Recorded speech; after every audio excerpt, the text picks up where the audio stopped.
again, and welcome back to the channel. So today I have another review for you. This time it is Scrap Iron and the Anti-Armor Drone in the G.I. Joe Classified series. So I had my pile of loot shipped from the Big Bad Toy Store just recently, and in there was a whole bunch of Joes, and I was pretty in need. I hadn't had any Joes ship in the post for quite some time, so now I have some of the newer ones to get through, so pretty pleased about that. This is how much I paid for him. And although I don't know much about Scrap Iron, I don't think I had him in the vintage line, and I certainly don't have him in the 25th anniversary line. He does look like a pretty cool figure. So taking a look at the packaging, this is the modern packaging that we're now used to, with the accessories on the right hand side, some nice artwork, and then some shots of the actual figure and the drone. On the side, some more artwork, 74 in the line, and on the back, I really like this, the loadout, so you can see everything that you get. Now that they are making a return to the plastic windowed packaging that we had before, pretty sure they are. I've seen Mutton Junkyard and they have that window packaging. I really hope that they do keep this on the back, because there's something quite nice about this. And then on the side, there is a QR code and all its particulars. So let's open it up, take a look. Okay, so here he is out of the packaging with all of the accessories. And as you can see, he does come with a decent amount of accessories. However, the figure is very light, but obviously the drone comes with a whole bunch. So starting off, he comes with a helmet, sidearm, remote control, 2 rockets, blast effect 1, 2, 3, 4, 5, 6, and of course the drone itself. Okay, so before we take a closer look at the drone, let's take a closer look at Scrap Iron. Now, he's pretty light with the accessories, which is as to be expected, although you can't really count the drone as a vehicle. When you do get vehicles with a pilot or whatever, you know, think about the vintage line back in the 80s, you'd rarely get much with them. You might get a helmet and a sidearm, and that's no different here. But the helmet is actually really, really nice. The only issue I have is the face sculpt, and I'll come to that in a moment, is so good that I'm just not going to use this helmet. But it is a nice piece. It has this two-tone, so black matte for the majority of it, and then a higher gloss for the visor, and then just the red Cobra emblem. But it's very nice, it works. But as I said, and I'll have a close look in a minute, the face sculpt is so good, you don't really want to cover it up, but you can get it on, and it is a nice fit. And then he comes with a sidearm. This is something I don't think we've seen with any of the previous figures as yet. It's a nice piece, just a straightforward matte black. You can get it into his holster. And then finally, he comes with the controls for the drone. So 2 aerials on the drone, got some flex to them, and then you can see the little screen here with some indicators on it. And then for Scrap Iron, he's very simplistic, just 2 tones, the crimson and the blue, but it just works. It's very, very nice. I think I saw a review a few months back, maybe it was Carl Peterson, and I hadn't ordered the figure at the time, and when I saw the review, I ordered it straight away, because I just like the look of it, particularly this mad burn that he's got all across the side of his face. You can see that he's actually only got 1 usable eye as well. And the mohawk and the scars he's got on the side of his head, it just looks really, really menacing. And that's why I'm not going to be using the helmet. As nice as the helmet is, no way am I covering up that sculpt. And for the rest of the figure, it is just a very straightforward 2-tone, as I said, the blue and the crimson. The jacket is like a heavy padded blast-proof jacket or bomb jacket. It is completely floating, you can't take it off, but it is a separate piece. Some nice sculpting on it. You can see it actually does have 2 shades of crimson, a lighter shade on the top and then the darker at the bottom. A couple of grenades and some pouches. Very nice piece. And then underneath, the fatigues are just this straightforward blue. I don't know if we've seen this reused anywhere else. If we have, it would probably be one of the soldiers or one of the Vipers, but as it stands, it just has this real cool look to it. The boots, again, don't think we've seen these as yet. They don't look like they've been reused. It's a newer figure, so he is completely pinless. And while we're on it, let's take a quick look at the articulation. So he doesn't get much down with the head, and he gets about that much up. He does get complete rotation, but then with his helmet on, you don't really lose anything. As to be expected with all the Joes so far, butterfly joint to the shoulder, bicep swivel, double jointed elbow, and then he gets full rotation at the peg for the wrist. He doesn't have any ab crunch whatsoever. I don't know if that's because of the jacket hindering it, or if he just doesn't have it. You can probably manipulate him a little bit to about there, but not much more. And then back to about there. He has the rolled off hips, so you can get complete rotation at the waist. He does have drop down legs, but they are a little bit difficult because of this belt that he has that comes down to the holsters. Holster on the right, nothing on the left.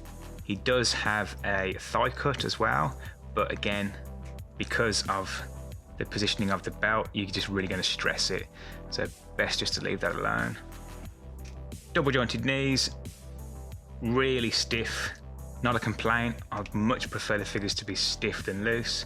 But this one is super stiff. Yeah, I'm gonna have to blast him under the hairdryer, but he does have a double jointed knee.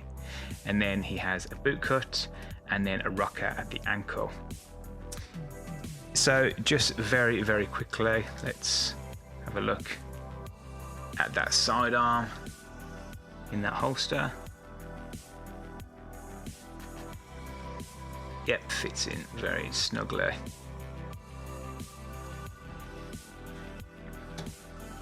Okay, so there we are, scrap iron. Okay, so onto the drone. I didn't pick up scrap iron for the drone. If anything, I would much prefer to get the figures separate to the vehicles, but I understand how it works. This actually is a very, very nice piece. When you get it, it comes in two parts. So you get the tracks and then you get the body.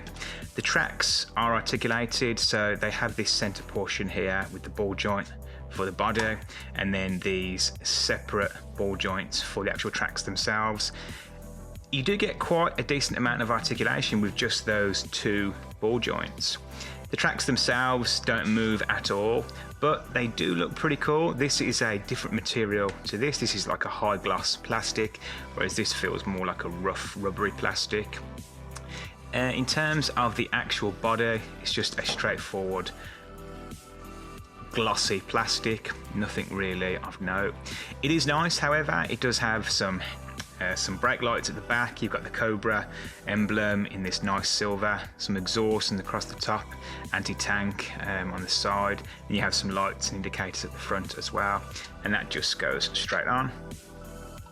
And once you have it, it actually works really well in terms of articulation. Because this is on a ball joint, you can get a whole range of motion all the way around. You can get some decent angles and decent poses. So if you are making dioramas or taking photography, this is just going to be really, really cool. Another feature is the rockets. So these rockets are pretty straightforward. Just pop them in the actual drone itself. That's one look, but these blast effects are where it's at. These are really, really cool. I didn't think that I'd be a fan, but I am. These are really smart. So pop one straight in. You can see it has the peg, pop it straight in, and then rocket on the top. And look at that. I really like that. I think it looks really, really cool. And then they've even given you another one, but it's slightly shorter just to mix it up a little bit. So it looks like there's a delay in the launch. So it's launched one, then two. And you can bring that out a touch more. There we go. So I think that looks pretty cool. Unfortunately, I just don't have the real estate on my shelf to use it, but it is nice. I think I've come around with this. One thing, however, which to me, they're largely redundant, are these blast effects. As nice as they are, and they are nice, I'm just not going to use them. But as I said, if you are taking some photography or creating a diorama, these are going to be really, really cool. So you got these couple of blast effects, lower blast effects on the ground. So a nice, soft, translucent orange material, and then this matte white for the smoke. Likewise here, more of a ground blast effect or a shrapnel effect. Let's just adjust that. There we go. So yeah, more of a, I guess, a ground blast. And then these two are like some high impact blast effects. They are pretty much the same. Obviously this one is bigger, but one cool feature is that they have this separate floating piece. So you could manipulate this out if you wanted to. And those also just sit nice and flat. So there's not really much to say about these. They are exactly what you think they are. They're blast effects, they're for diorama, they're for photography. They're not really going to sit on your shelf. So in my in my collection, they're just going to be in the box, unfortunately. Likewise with the drone. The drone is really nice, but yeah, it's probably just going to stay in the box. I don't really have room to have this on there, but it is a nice piece, particularly with these blast effects. So I don't know, maybe I'll demote some of my Masters of the Universe figures and create another shelf for G.I. Joe. We'll see how it goes. But yeah, it does look pretty cool.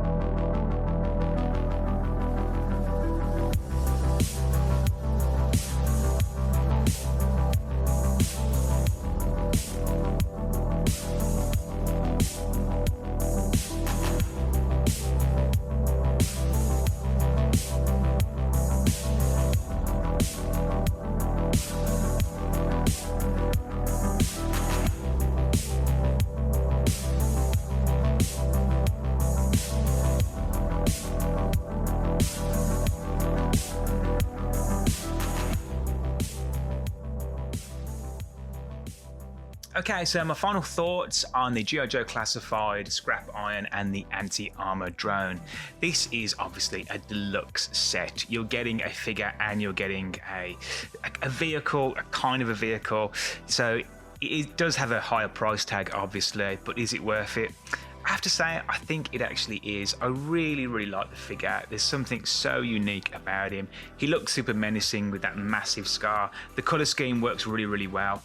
I'm not that familiar with the original Scrap Iron, so I can't really comment on whether or not they've paid tribute to that original figure, but I'm almost sure that they would have done. In terms of the Anti-Armor Drone, I'm not one that collects vehicles purely because I don't have the real estate. I passed on the Dragonfly and I passed on the Hiss Tank, but that was because of the price. There are a few others that are coming out which I like the look of, but I just don't have the space, unfortunately. So I really could have done with just getting the figure without the drones. That's my only bugbear, but I understand how it works. You want a deluxe pack, they're going to throw in something like this, then you know you have to pay more for it, and I totally get it and I understand it. So can I recommend it? Yeah, absolutely I can. I think it's a great figure. The drone itself is also really cool. The effects, you do get a few too many. I don't think we need that many effects, but the two launching effects by themselves make it very worth it. So if you are interested in this figure, he's very easy to get. Pretty sure the Big Bad Toy Store have him. Check out Joel's Robo Toys if you are here in Australia. He's probably got this guy as well. And if you're in America, you can probably just walk into a store and pick him up. Let me know. Is this guy easy to get? Well, that about wraps up this review. I certainly hope that you've enjoyed it. And as I said, I've got my pile of loot, so I've got a whole bunch of another Joes to review. So sit tight, I will be posting those in the next few days. And until then, take care.